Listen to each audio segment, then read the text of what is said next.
There are many different messages on fats. So many. So what I'd like to do today, I'd like to show you the molecular structure of fats. You see, when you understand the molecular structure of fats, then you begin to understand how the body uses it. You begin to understand why the body uses it in that way. So you will never again be swayed by popular opinion on should we eat fats, what are the best fats, what are the bad fats. I'm going to begin by showing you the omega-3 fatty acid. Omega-3 is a fat that we hear a lot of, and the reason for that is that it's an essential fatty acid. You might often see it written like this, EFA, essential fatty acid. What essential means is that the body cannot make it, you have to put it in. Whenever you read the word essential, that's what it means. And what are we told is the highest source of omega-3? Fish. And yet no creature can put omega-3 into their fatty acid chain, only plants can. So why are fish so high? Because fish are eating a one-celled algae that is high. So you can do superior to fish oil. You can get your omega-3 by foods, by plant foods. Flaxseed is the highest source of omega-3. Flaxseed and linseed are basically the same thing. Chia seed is the second highest source of omega-3. What I'd like to show you now is why it is so important in the body. Omega-3 is an 18-chain fatty acid. This is the molecular structure of omega-3. There are 19 trillion of these in one drop of oil, so that's the magnification that we're looking at. Notice that there are hydrogen atoms either side, and right in the middle they are linked together by carbon atoms. What the 3 means that at the third carbon atom there's a double bond. So let's count this. 1, 2, 3. The double bond means that instead of one link, there are 2 links. And whenever you get a double bond, these hydrogen atoms go, and the hydrogen atoms underneath develop an electromagnetic field between them. As a result, they start to repel each other, and that causes a kink in the chain because of this repelling action.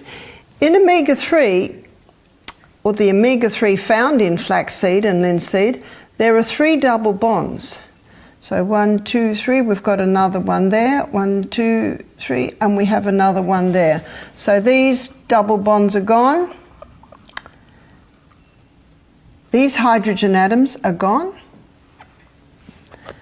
And the electromagnetic field is happening underneath. This causes 3 kinks in the chain. Number 2 kink, number 3 kink. Causing the oil to be a very fluid oil. It's a very thin oil because of its 3 double bonds.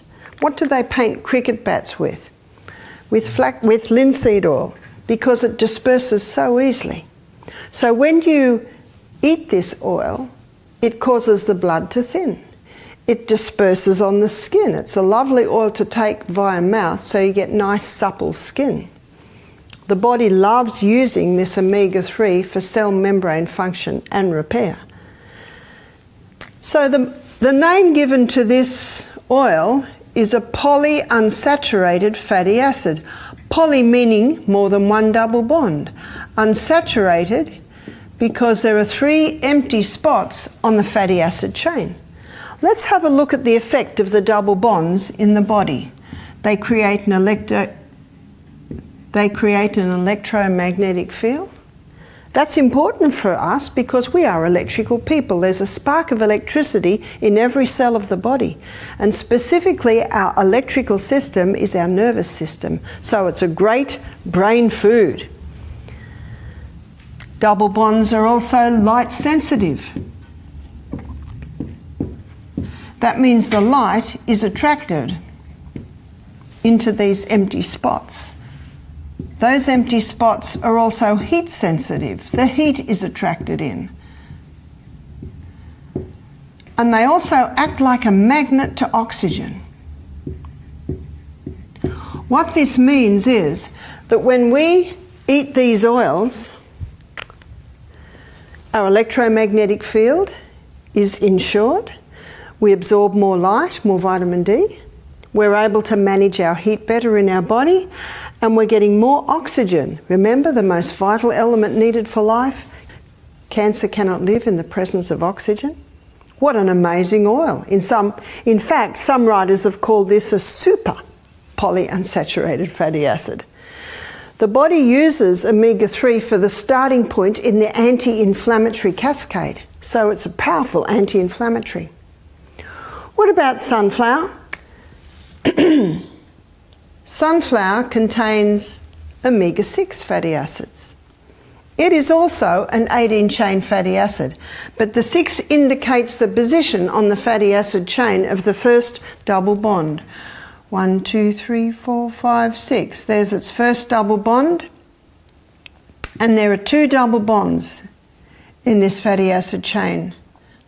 Here's another one here. So we've got hydrogen atoms along here, hydrogen here, hydrogen atoms along here, and all along the bottom. And we've got 2 repelling actions here, always under the double bond. So that means we have 2 kinks in this fatty acid chain. It's not as thin an oil, but it is still quite a thin oil. This is also given the name polyunsaturated fatty acid. Poly meaning more than 1 double bond. Unsaturated because there's still empty spots on the fatty acid chain. What about olive and almond oil? They are high in omega-9. 9 indicating the position on the fatty acid chain of the first double bond. 1, 2, 3, 4, 5, 6, 7, 8, 9. There's our double bond there. And there is only 1 double bond in olive oil and almond oil. So you've got your hydrogen atoms along here, and also along this area here. We've got 1 repelling action. So there's only 1 kink in olive oil, almond oil. As a result, this oil is called a monounsaturated fatty acid. Mono meaning 1 double bond, unsaturated because there is still an empty spot on the fatty acid chain. What about coconut? Coconut oil, instead of being a long-chain fatty acid like these 3 18-chain fatty acids, coconut contains short and medium-chain fatty acids. I have drawn a 10-chain fatty acid here, which is considered a short-chain fatty acid. There are no double bonds in coconut, so every spot is full. And in the cold weather, it's a solid fat. So this fat is called a saturated fat. Saturated because there are no double bonds. So what is the best oil? Well, which body function are you talking about? Because our body uses them all and it needs them all. I'll give you a simple illustration to give you an idea of this. I used to work in an operating theatre. And in the operating theatre, we had a core team. We had our surgeon, we had and we'll call our surgeon 3 double bonds. We had our assisting physician, there's 2 double bonds. We had our theatre nurse, 1 double bond. And we had our trolley boy, no double bond. Our trolley boy's name was Fred, and he was a very stocky, strong young man of about 35. He was very good at his job. He could lift the patients with ease. He was so strong. He was very good at scrubbing out infected theatres. We enjoyed Fred because he did his job well, but there was just one area where we were constantly trying to refine Fred. When it was time to take the patient into recovery, I would say to Fred, "Fred, it is time to wheel the patient in recovery." And he'd say, "Fine." And he'd start wheeling it, but he would bang the trolley against the door, he would bang it. And we were constantly saying, "Fred, gentle, gentle." And he was gentle, you know, he had a job to do and he just did it. Now, if the surgeon didn't turn up, would we put Fred on the job of surgery? No, no, no. And if Fred didn't turn up one day, would we put the surgeon on Fred's job? No, no, no. The surgeon had beautiful hands and we don't want to hurt the hands. Can you see my illustration? In the operating theatre, every member of the team was vital, and actually we could not function if any of them were not there. And it is exactly the same with these oils in the human body. Every oil has its function.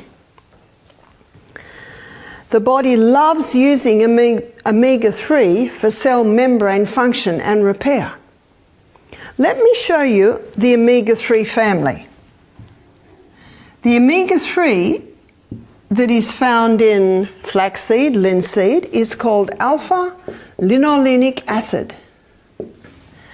Alpha-linolenic acid has 3 double bonds. And we've already seen that's quite a fluid oil. In the body, it's broken down to EPA. In the body, ALA is broken down to EPA. EPA has 5 double bonds. In the body, EPA is broken down to DHA. And DHA has 6 double bonds. So you can see how fluid these other oils are, incredibly fluid. And the body loves using DHA for cell membrane function and repair. In the fish eats ALA in the one-celled algae. In the fish, ALA is converted to EPA. In the fish, EPA is converted to DHA. And then man extracts DHA and says, this is superior because the DHA that the cell uses is already available for you. You don't have to wait for the body to convert this to this to this. But if 3 double bonds is sensitive to light, heat and oxygen, how sensitive is 6 double bonds? And I question the ability to extract the DHA and not have it exposed to light, heat and oxygen and thus destroyed. And the fish that are the highest in DHA are also the highest in mercury. And of course the DHA, being a fat, is found in the fat. And so I believe it is much safer and much easier just to get your omega-3s from the flaxseed or the chia seed. Our waterways and our seas are very polluted today, and it's difficult to get fish oil that is not contaminated. So what is the best oil? Your body uses them for different functions. Your body loves using the omega-3 for cell membrane function and repair. Omega-6 and omega-9 are used as side issues, whereas the body loves burning coconut oil as fuel. Let me show you. Let's go to the gastrointestinal tract. Here is mouth, here is your esophagus, here is stomach, here is liver, here is gallbladder, bile duct comes down, and bile duct connects with the neck of the pancreas. And here is your duodenum, the first part of the small intestine. There's pyloric sphincter. The duodenum is lined with little villi. Let me magnify the villi. Up in the middle of the villi is the lacteal. This is part of the lymphatic system. And over the villi is a blood capillary network. Do you remember I said to you the other day, anything that goes in our gastrointestinal tract is not part of you or me till it gets broken down to tiny substances, then absorbed into the blood. Let me show you now what happens with the 3 long-chain fatty acids. They come into the mouth, they are not dealt with in the mouth. They come into the stomach, they are not dealt with in the stomach. They come into the duodenum, bile from the gallbladder emulsifies it or breaks it down into tiny little particles. Then pancreatic lipase further breaks it down to glycerol and fatty acids, and then it is absorbed through the brush border around the lacteal, going straight to the through the brush border around the villi and into the lacteal. So there's your lacteal there.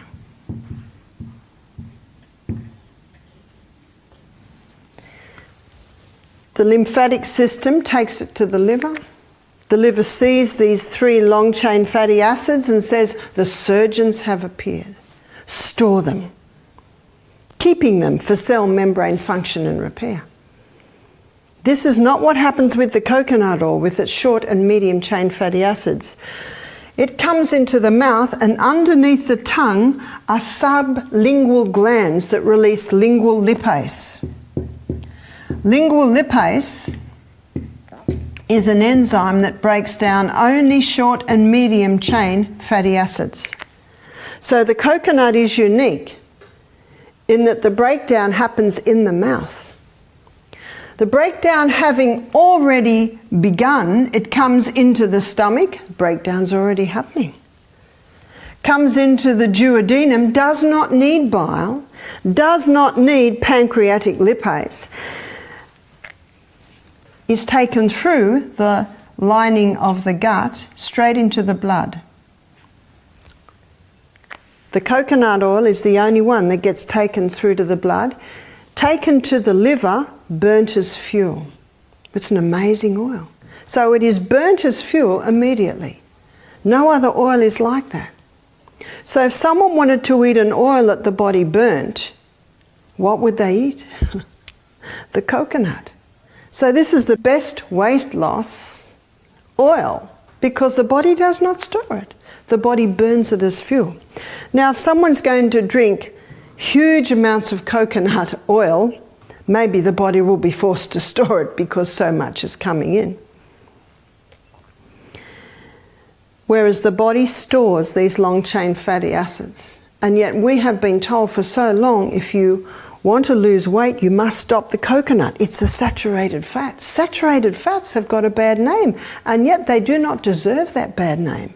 It can be like the farmer who got a whole lot of coconuts cheap. He gave them to his cows to fatten them up.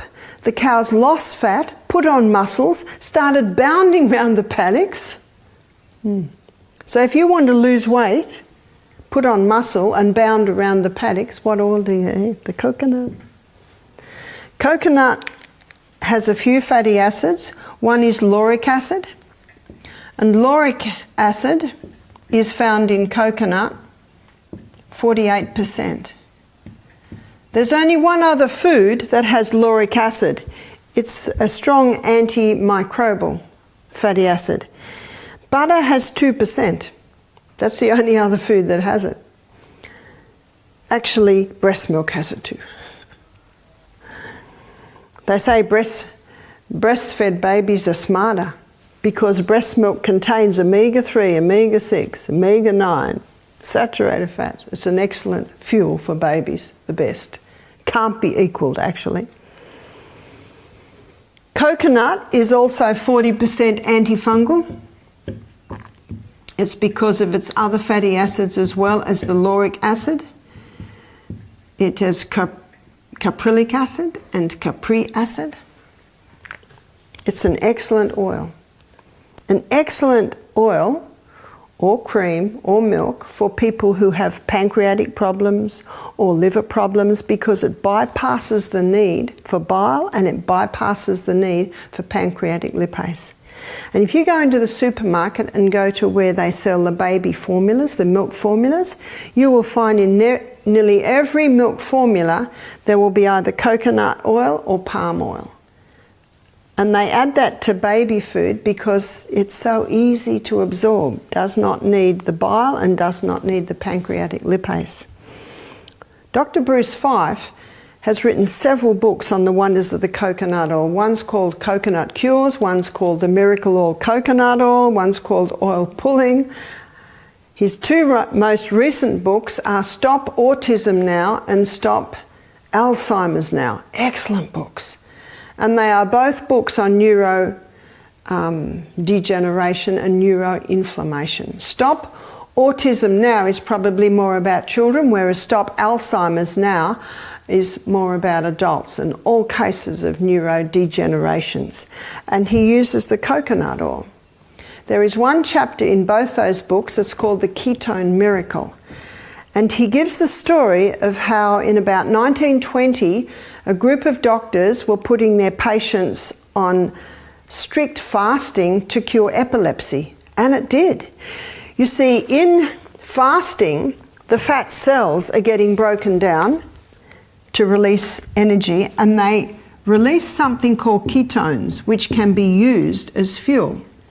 But ketones are neuroprotective and they're neurohealers. So what these doctors found is that they were getting phenomenal results with this fasting, but of course a person must eat. So they decided to try a diet that mimicked the fasting, which was a very high fat diet. So they basically stopped all carbohydrates, they ate very few vegetables, high meat, high fat diet. And the same thing happened. It's called the ketogenic diet. The people did not return to their epilepsy, but a very, very difficult meal to eat because of the high fat. And Dr. Bruce Fife, in his book, he calls it the coconut ketogenic diet, where he basically suggests doing what I've been advising here. Drop the carbohydrates right down, increase the fibre with your vegetables, good amounts of protein, and he uses animal protein, but I suggest the vegetable protein. And he says begin by having 1 teaspoon of coconut oil 3 times a day, even build that up to a dessert spoon of coconut oil 3 times a day. Some people even getting up to a tablespoon of coconut oil 3 times a day. With this excess coconut oil going in the body, the liver converts this medium chain fatty acids to ketones. And ketones, as I told you, are neuroprotectors and they are neurohealers. There was a movie made, I think, in the 90s called First Do No Harm. It has Meryl Streep in it, and it's a true story about a mother whose child got epilepsy. They were, of course, rushed him to hospital, tried different medications. Some medications sent this child like a mad boy, jumping off buildings, all sorts of things. So they changed his medication. Now he just turned into a zombie. And they were beginning to talk about cutting the top of his head off to do some tests on it. So the mother was terrified, as you can imagine. The child was only about 7. So she went to the library and she researched and she researched and she researched. And she found the ketogenic diet. And it was done at Johns Hopkins Hospital. I think it is still done there. And so, to cut a long story short, she got her son there. They immediately fasted this little boy for 2 days. Do you know that was not a worry, because the medication he was on, he just didn't want to eat. They fasted him for 2 days, then they put him on the ketogenic diet, which was high fat. You know, he was eating bacon and eggs. And some meals were like mince, but a little bit of tomato, a little bit of lettuce. I think in the first week he went from something like 10 seizures a day to about 3 in the week. I can't remember the exact timelines, but you can read it in Stop Autism Now, and you can see it in the movie First Do No Harm. But I think it only took a matter of months and this child was no seizures at all. And years later, still no seizures. Now, they told the parents that he would eventually have mental retardation because of the amount of fits that he was having. And he got to the point where he's the top of his class in school. Wow, just incredible story. And that's why the chapter in the book is called The Ketone Miracle. Just incredible. And Bruce Fife says you can get a far more acceptable dietary program by just dropping your carbs, having the vegetables, the proteins, and supplementing with the coconut oil. In Stop Alzheimer's Now, he has equally amazing stories of people who've been having turnarounds with Alzheimer's, dementia, multiple sclerosis. Huntington's chorea, Parkinson's disease. So I think every home should have that book, because I don't know anyone who wants Alzheimer's. And he shows in this book that you can prevent damage to the brain cells, but you can also, by implementing the coconut oil, begin to have a healing taking place. The other day I told you that every membrane around the cell, every cell has a membrane around it, and that membrane is 50% protein, 50% fat, except for the brain cell, 70% fat. So that gives you a little bit of an idea on why the fat is so important in brain health. 100 years ago and before, human beings got their polyunsaturated fats from the food that they ate. There's only been 2 oils that have been used since time dot, and that is the olive oil and the coconut oil. And both of these oils can be extracted from the flesh of the plant, so they're extracted very easily. Women used to have presses in their kitchen and they could just extract the olive oil very easily. They found that if they put the olive oil in a glass bowl on the bench, it would get a bitter taste. Now we know it's because the light, heat and oxygen were attracted into that empty spot, and it would cause the oil to go rancid. And so they quickly learnt that if they put the oil in clay jars with cork tops in the basement and kept it cool, it retained its nice sweet flavour. It didn't go bitter. Both of these oils have been extracted in a very simple methods by women in their kitchens for centuries. And as you see by the molecular structure of these oils, they are the most stable oil. Coconut is the most stable. Olive oil is not as stable. It does have 1 double bond, so you should always buy it in tins or dark jars, because it does deteriorate when exposed to light, heat and oxygen. But all of these oils, really, I believe we should be getting them from our food. Olive oil and coconut oil have been used for centuries and can be extracted very simply with the cold pressed method. You can get oils from these seeds now, and in the majority of cases they're extracted with chemicals and high heat, which always destroys the double bonds.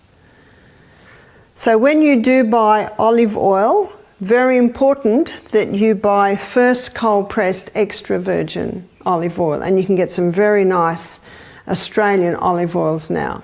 You can't always believe what the label says when you get your oils from Greece and Italy. The standards are a little bit different, but I myself, I like to support local industry too in the Australian oils. Traditionally, olive oil and coconut oil have also been used medicinally. Olive oil has been used internally for upset stomachs, for constipation. There's also a recipe that's been used for centuries to expel gallstones. It's 1/2 cup of olive oil, 1/2 cup of lemon juice, drunk before bed. That amount of oil causes the gallbladder to start releasing huge amounts of bile, and in the process the stones can be also released. I do caution anyone who wants to try it, you're best to use it with someone who knows what they're doing. Coconut oil has been used traditionally too. Because of its potent antifungal properties, it's excellent in using for eczema, psoriasis. It also nourishes the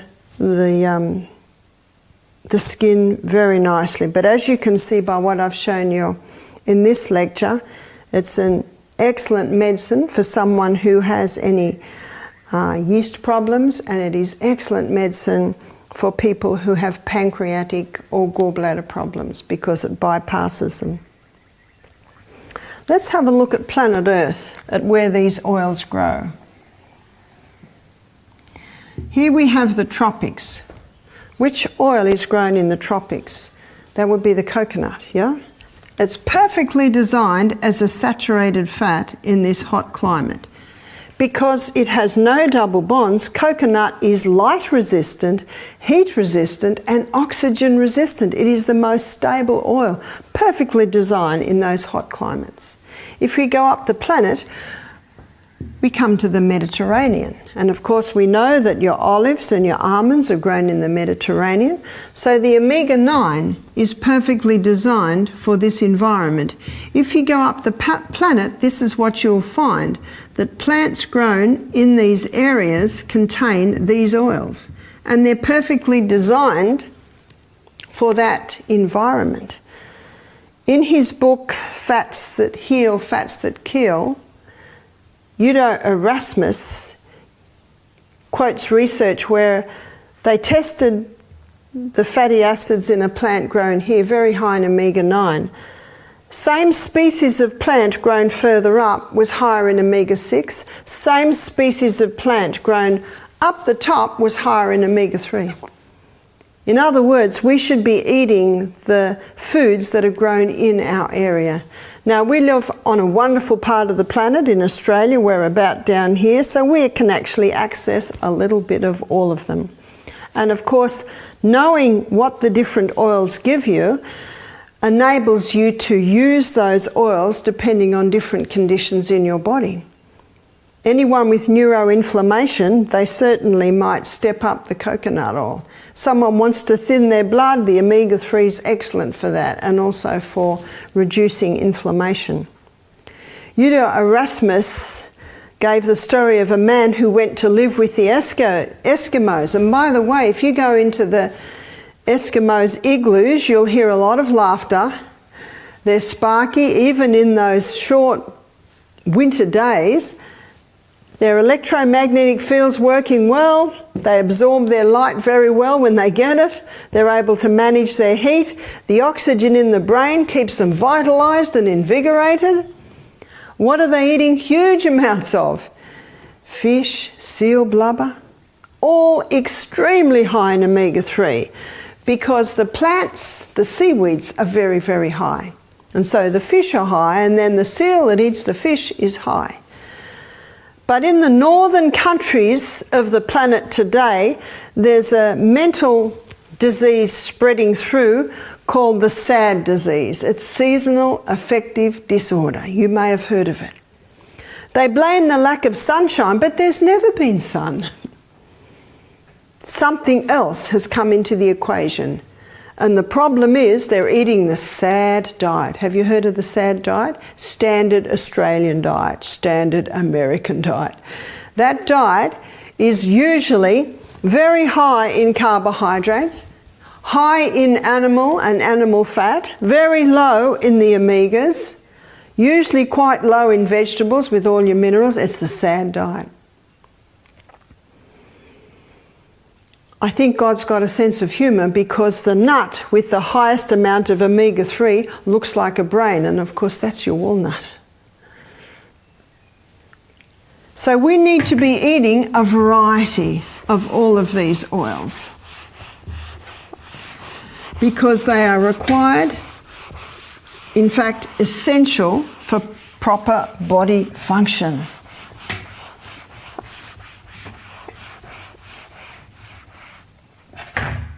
The question is asked, where do we get our calcium from if we're not eating any dairy products? Let me show you. This is a glass of milk. And this milk is high in protein and it is high in calcium. But animal protein is very dirty burning fuel. In fact, only 58% of it is burnt as fuel. And that's leaving a sulfur waste which has a very acid effect on the body. So this 42% waste has to be neutralized or alkalized. And so the body uses the most alkaline mineral, which is calcium, to negate the sulfur residue. How much calcium is that left for the human body? None. In fact, the countries in this world that are consuming the highest amounts of dairy products have the highest incidence of osteoporosis. So where are we going to get our calcium from? We will get our calcium from the same place the biggest boned creatures on the planet get their calcium from. Where does the elephant get its calcium from? And I think its leg bone would be about as big and as thick as me. Greens. Let's have a look at calcium. Calcium in the vegetarian kingdom, its highest is found in the sesame seed.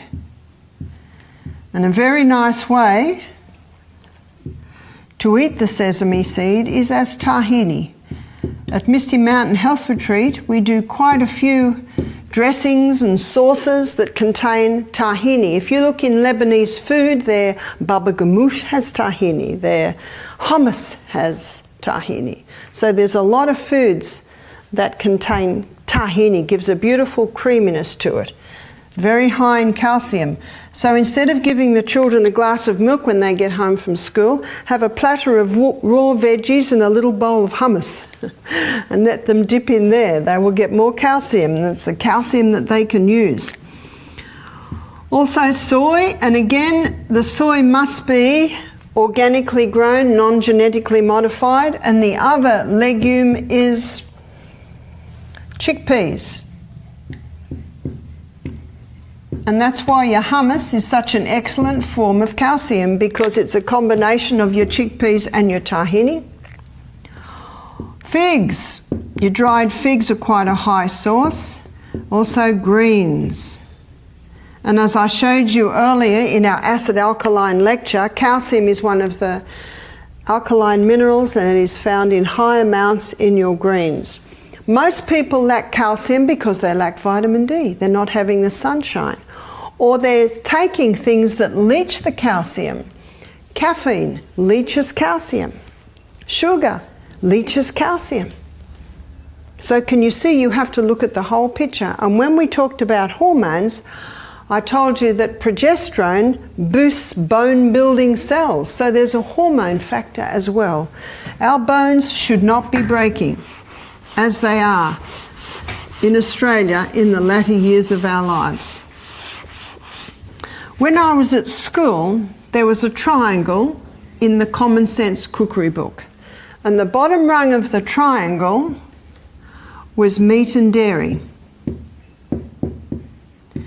The next rung of the triangle was grains, and the next rung of the triangle was fruit and vegetables, and right up the top were fats and sugars. In about the late 80s, early 90s, they changed the triangle because of heart disease and because of the belief of the high dairy products with their high saturated fats were clogging up the arteries. And so the triangle was changed. On the bottom they put grains. Next they put fruit and veg. There's a lot of research that's been around for a while showing the value of all the minerals that are found in the fruits and vegetables. And then the meat and dairy. And then right up the top, the fats and sugars. What should the triangle contain? Because as I've been showing you over the last few days, this high grain diet is causing a whole lot of other problems. And as we saw in the acid alkaline lecture, it's creating a very acid environment. And by the way, heart disease has not dropped, has it? It's still number one. Well, actually, it's neck to neck with cancer. And what was introduced, I think in about the late 80s, 90s, was margarine, yeah? As an alternative. Is margarine any good? Well, let me show you how it's made. Let's make margarine out of this flaxseed oil. Well, we've got a problem. And the problem is the oil is liquid. So we have to make it solid. How is it made solid? They saturate it with hydrogen ions. To do that, they have to use a catalyst, and they usually use nickel or aluminium. So every tub of margarine has a trace of nickel or aluminium in it. And we also know how both those metals are contributing to Alzheimer's. So now it's saturated with the hydrogen ions, and this causes this hydrogen atom to flick over, as this one, as this one. Now the double bond has been lost and the oil is straight. And that's exactly what is wanted. Now you open the lid of the margarine and it'll spread. It'll spread very nicely. But this structure that I've drawn for you there is not known in nature.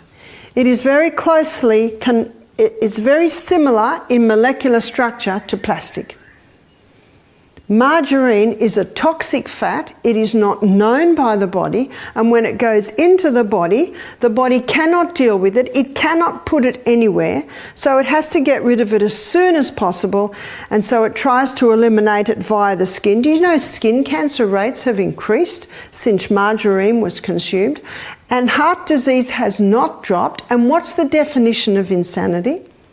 To do what you've always done and expect different results. It is not working.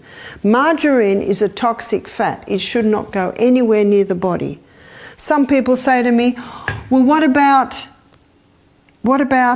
olive oil margarine? My question is, what about it? If you take the lid off it, is it liquid like olive oil? No. The only way you can safely get your olive oil solid is to put it in the freezer. And I know some families do that. And the children are quite excited to have a tub of butter, but it's actually just frozen olive oil. And you put it on your bread and it will spread. So then the next question is asked, well, what do you put on your bread?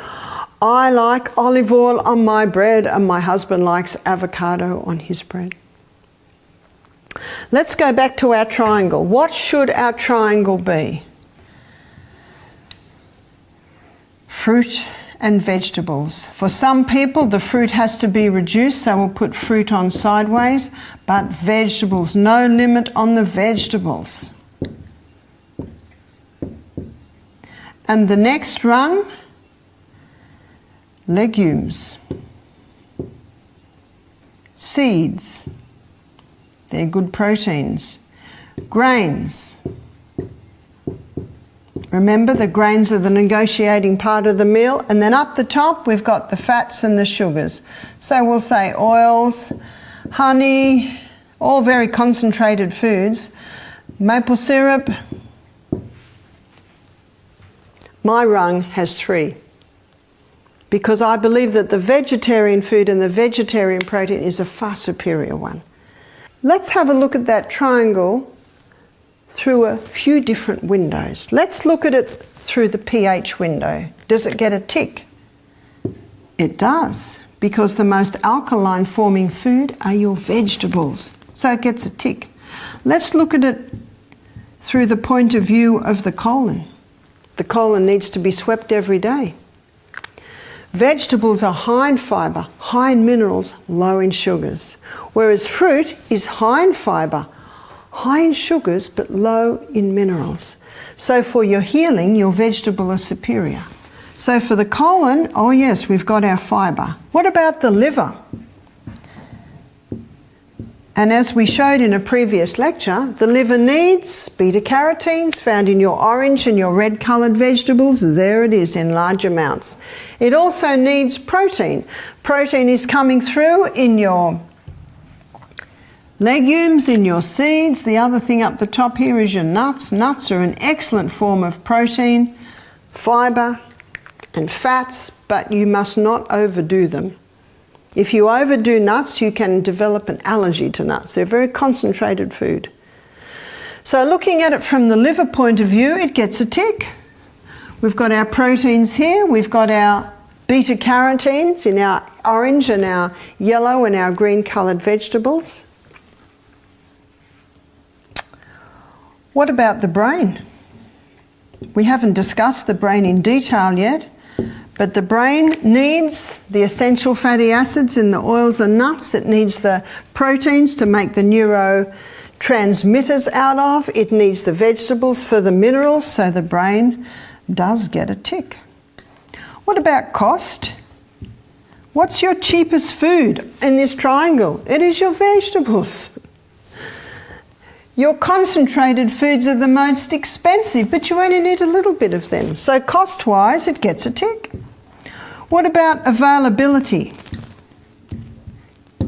There's always fresh fruit and vegetables available.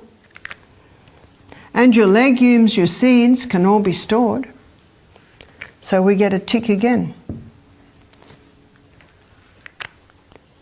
So you will find a lot of nutrition books still have the old, basically outdated triangle. But there are many nutritionists and doctors who are claiming that this is the accurate triangle. And I totally agree. And you can see by looking at it through our different windows, they all get a tick. So the million-dollar question often asked now is, what do we eat for breakfast? What do we eat for lunch? What do we eat for tea? Let's have a look at some breakfast. Breakfast. My suggestion is always start with fruit. You see, breakfast means break fast.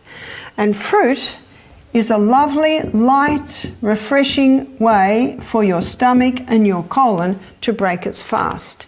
If a person has a yeast presence, if a person has diabetes, I would suggest they go for the low GI fruits.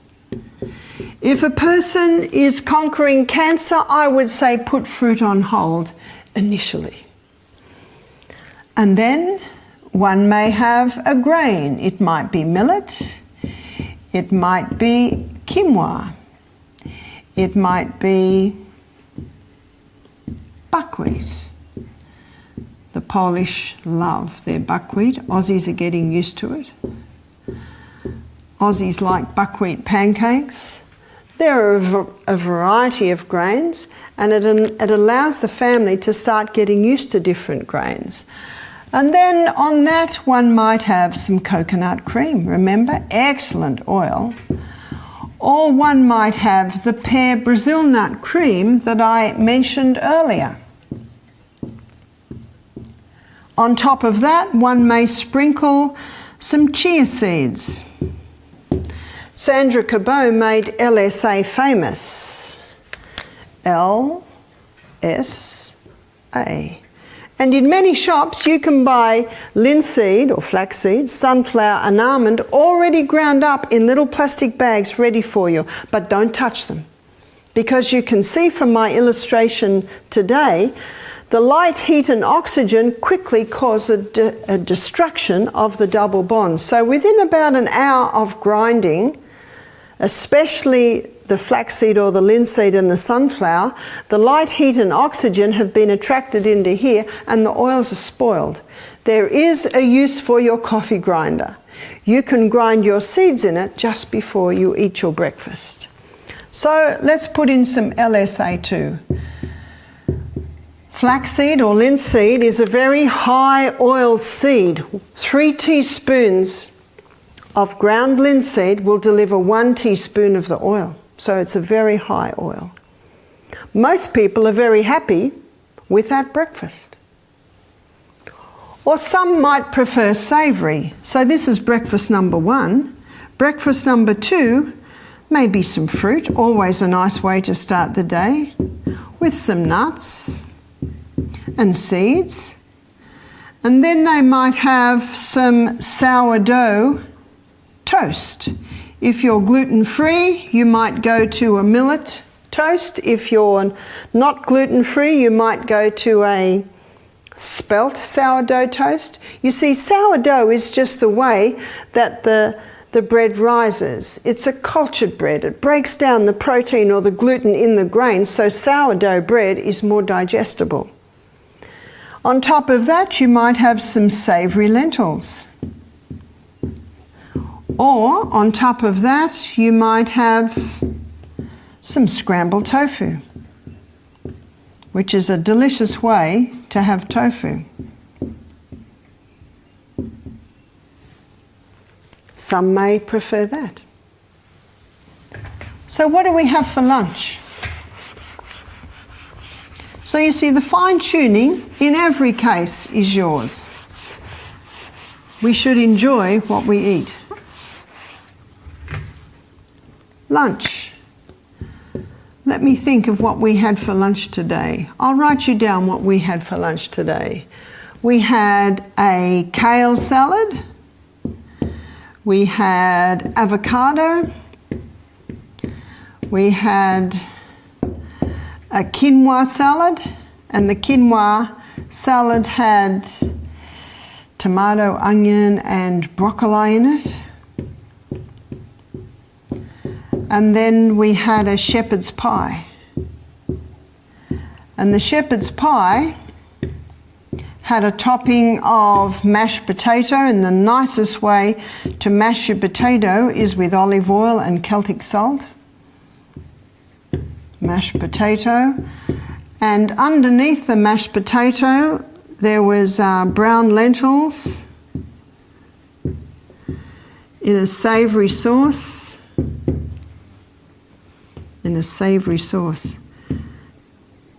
If you want to know how to make legumes taste amazing, buy an Indian cookbook, buy a Lebanese or Italian cookbook. They know how to make them taste nice.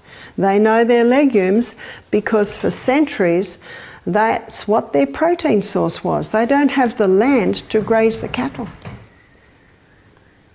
We had a couple come here, they're Lebanese, brother and sister. They were in their early 30s. They said, recently a friend of ours came for tea, and we said to our mum, "Mum, cook some lentils. Our friend is a vegetarian." She said, "I'm not going to serve poor man's food." You see, growing up in Italy, they saw the lentils as poor man's food. I said, well, now you can go back and tell her it's the rich man's food because it is such a superior protein, and there's so many things that you can do with legumes. You just need to find out what to do with them. What about tea?